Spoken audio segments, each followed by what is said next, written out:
Persetubuhan liar, cerpen Isabel Allende.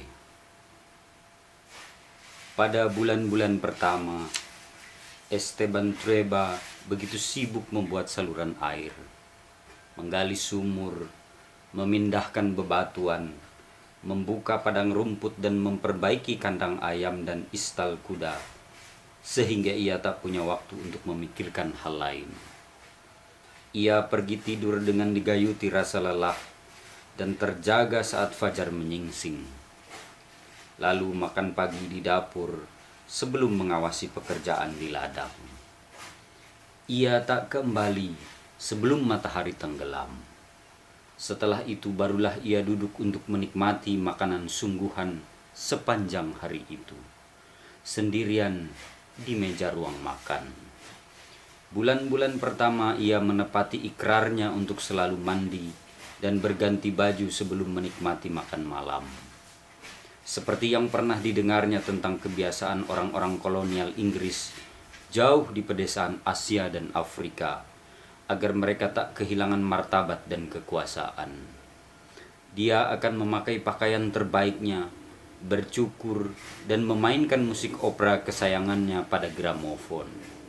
Tapi sedikit demi sedikit dia membiarkan dirinya ditundukkan oleh suasana pedesaan dan menerima kenyataan bahwa ia bukan seorang yang pandai bersolek, terutama karena tak ada kehadiran seorang pun yang bisa menghargai upayanya. Ia berhenti bercukur, memotong rambut hanya jika telah mencapai pundak, dan meneruskan kebiasaan mandi sekali saja sehari karena kebiasaan itu telah melekat padanya. Tapi dia jadi acuh tak acuh dengan pakaian dan kebiasaannya. Perlahan-lahan ia menjadi barbar.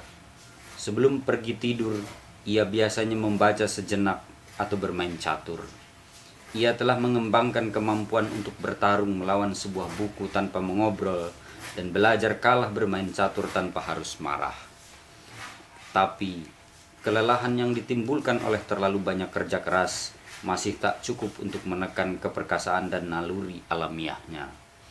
Ia mulai mengalami malam-malam sulit di mana selimut terasa amat berat baginya. Spray menjadi terlalu ringan. Kudanya memainkan tipuan-tipuan nakal, tiba-tiba berubah menjadi sesosok betina binal. Segumpal daging liar yang liat, yang ia tunggangi hingga tulang belulangnya terasa remuk redam.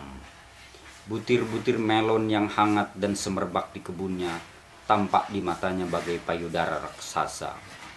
Dan ia merasa heran saat menemukan diri membenamkan wajahnya di alas pelana, mencari-cari dalam bau masam keringat kudanya aroma tubuh pelacur pertama yang ditidurinya di masa yang jauh. Sepanjang malam ia berkeringat melewati mimpi-mimpi buruk tentang kerang-kerangan yang kotor, tentang irisan-irisan raksasa daging sapi, tentang darah, air mani, dan air mata. Ia akan terbangun dalam keadaan tegang, dengan penis sebagai tongkat besi di antara kakinya, membuatnya lebih gusar dari biasanya. Berharap menemukan kelegaan, ia berlari keluar dan menceburkan diri telanjang bugil ke dalam air sungai yang sedingin es, hingga tak mampu bernapas. Tapi kemudian, ia akan merasa seakan-akan tangan-tangan gaib meremasi kakinya. Merasa terpukul, ia akan membiarkan diri mengambang tanpa tujuan, merasakan pelukan arus sungai, ciuman berudu, cambukan aliran sungai yang menghebat sepanjang tepian. Segera kebiasaannya yang pernah menjadi terkenal. Tiada yang bisa memadamkannya, tak juga dengan menghanyutkan diri di sungai, atau minum teh kayu manis, atau juga menyelipkan geretan di bawah alas tidurnya, bahkan tidak pula akal-akalan memalukan yang mendorong bocah-bocah di asrama sekolah menjadi gila, membuat mereka buta dan menjerumuskan mereka dalam rasa bersalah abadi. Saat dia mulai melihat dengan mata nanar pada burung-burung di pagar peternakannya, pada anak-anak yang bugil bermain di kebun buah-buahan, dan bahkan pada adonan roti, ia mengerti bahwa kejantanannya tak bisa terlembutkan oleh pengalihan-pengalihan gaya pendeta. Perasaannya berkata bahwa ia mesti menemukan seorang perempuan, dan sekali ia merangkai pikiran itu, kecemasan parah yang melingkupinya mulai menyurut dan kegusarannya mereda. Hari itu ia terbangun dengan menyungging senyum untuk pertama kalinya selama berbulan-bulan. Pedro Garcia, seorang lelaki tua, melihatnya bersiul-siul saat berjalan menuju istal, dan lelaki tua itu menggeleng-gelengkan kepalanya keheranan.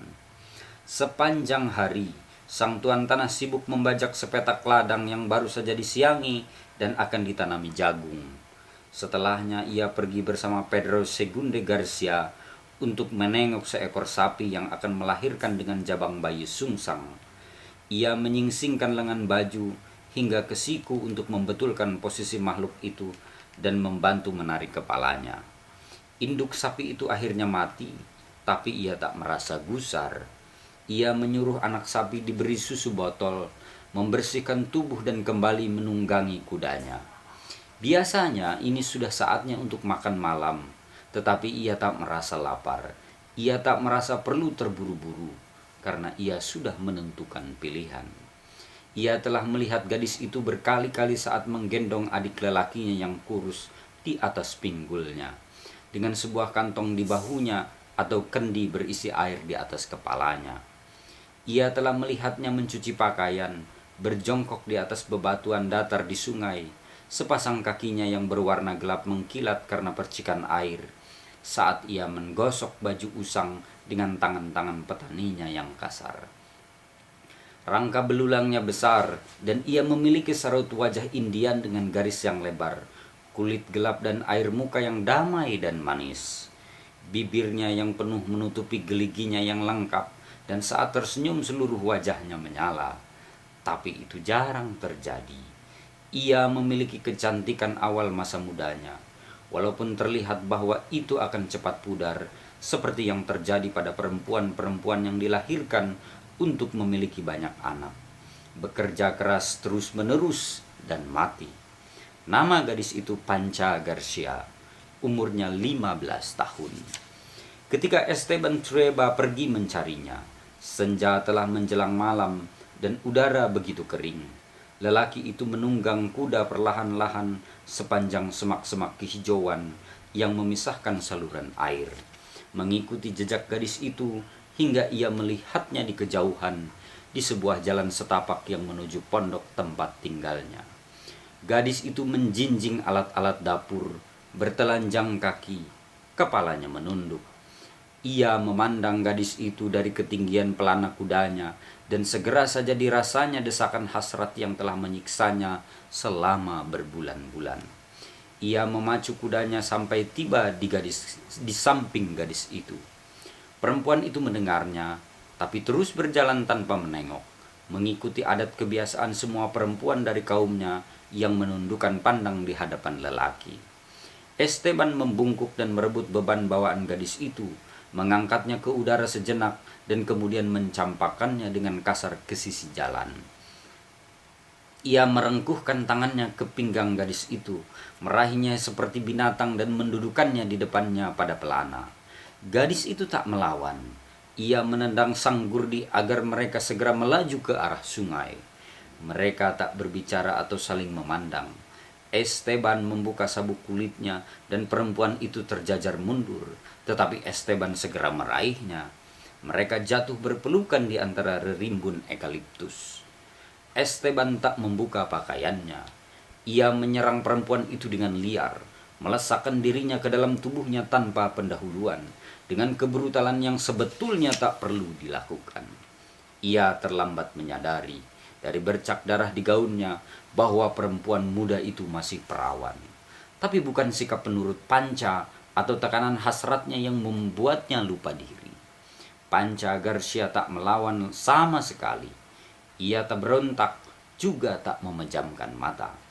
Ia berbaring telentang, menatap langit dengan rasa takut, hingga dirasanya lelaki itu rubuh ke tanah di sampingnya diiringi sebuah arangan.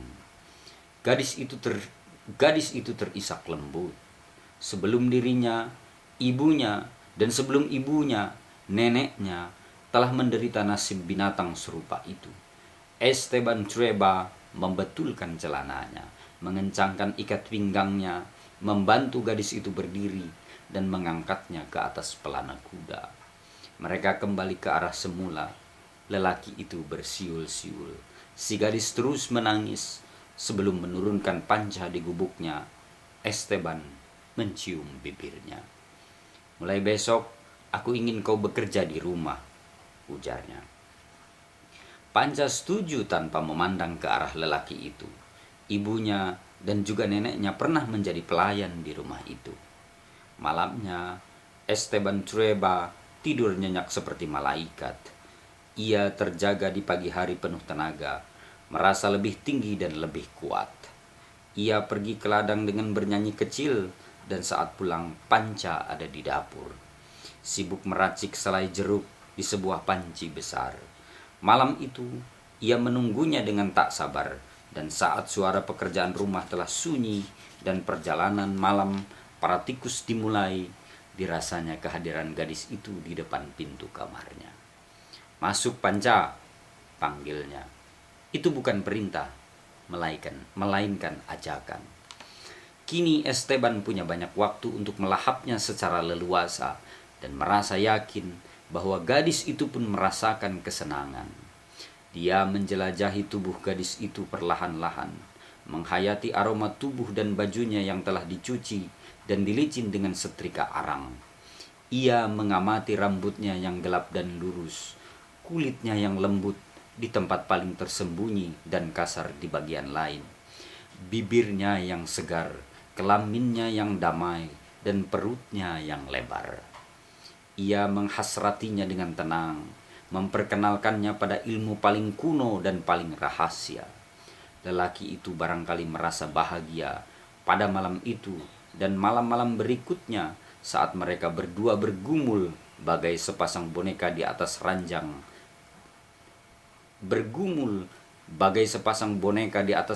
besi milik cikal bakal keluarga Trueba, dan kini telah mulai usang. Walaupun masih cukup kuat untuk menyangga hentakan-hentakan cinta. Payudara Panca Garcia membesar dan pinggulnya melengkung. Sifat galak Esteban hilang sejenak, dan ia mulai memperhatikan para petani upahannya. Ia mengunjungi mereka di gubuk-gubuk reot. Dalam bayangan salah satunya, ia menjumpai sebuah kotak kardus berisi koran untuk alas tidur seorang bayi merah dan seekor anak anjing, terbaring berbagi ranjang. Di tempat lainnya, dilihatnya seorang perempuan tua yang perlahan-lahan sekarat, tulang bahunya menyembul dari balik luka di punggungnya. Di sebuah halaman, dilihatnya seorang anak idiot berusia belasan dengan tali melilit leher. Ia bergumam gagap dengan tubuh bugil. Penisnya yang besar dibentur-benturkannya ke bumi. Untuk pertama kali dalam hidupnya, Esteban sadar bahwa yang terburuk di Tres Maria bukanlah keadaan alam atau binatang-binatangnya, melainkan orang-orangnya yang hidup tanpa perlindungan sejak ayahnya berjudi dengan warisan ibunya. Ia memutuskan bahwa inilah saat untuk membawa secercah peradaban ke pelosok terpencil di antara gunung dan laut ini.